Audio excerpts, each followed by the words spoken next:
Hi Salem Stars, Miss O here with this week's activity. This week we're going to be focusing on printmaking, and hopefully you'll be able to do this activity with some things that you find around your house. Printmaking is an artistic process based on transferring images from a surface onto paper.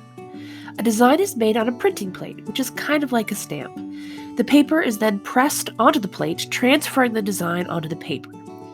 Traditional printmaking techniques include woodcut, etching, engraving, lithography, even screen printing, which is how designs get on the t-shirts that we have. Today we are going to be using a piece of wax paper as our printing plate and using Q-tips to make our design.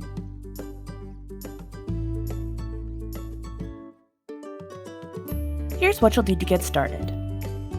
An old clean baking sheet, some wax paper, some big paintbrushes,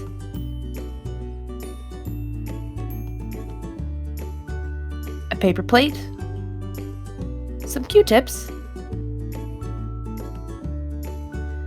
and you're going to need some paint. I'm using tempera paint because it's very easy to wash up.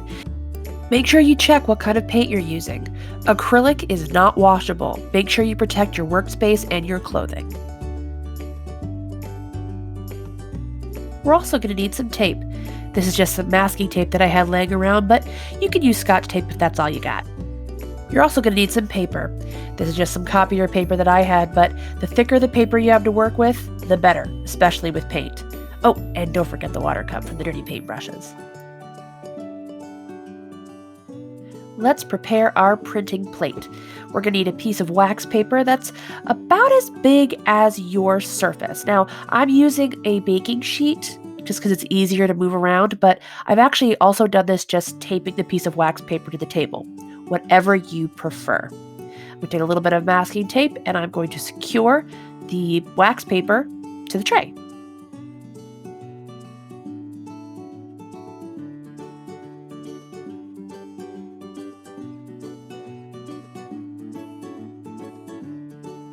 That's all done, you can fold over the sides and put a little piece of tape on the back, just to keep everything nice and secure.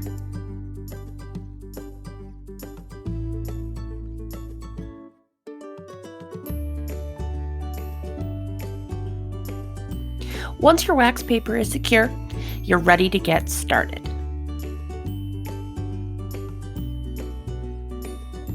I'm going to go ahead and put my paint out on my plate. Now, I've chosen the colors orange, red, and pink because they're what we call an analogous color scheme. They are next to each other on the color wheel. They mix together beautifully.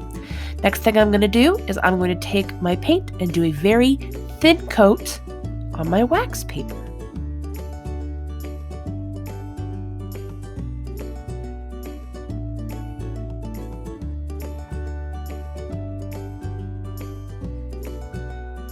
I ended up adding all three of my colors on there, and I blended them together so they made like a really pretty gradient where one just flowed right into another.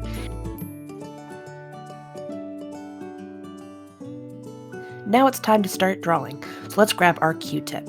I'm going to start by creating some space. What's the best way to do that? Let's think about it. What do we call that line? Oh yeah, the horizon line where the sky and the ground meet. With my horizon line in place, I think I'm going to go ahead and turn this into a landscape, in particular a sunset. I'm going to add a sun with some sun rays, maybe even add a river flowing into the foreground. I think we look good. Now it's time to take our paper. We're going to press it gently against our drawing.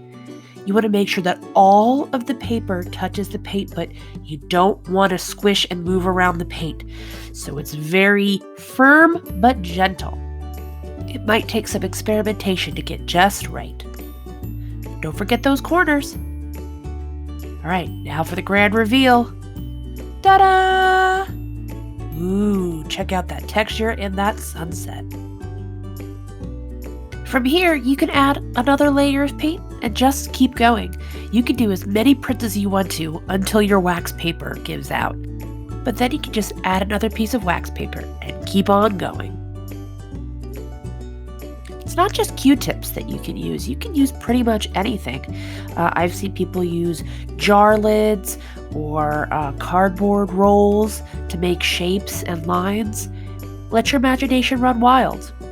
When you're making your print, don't be discouraged if it's not perfect right away.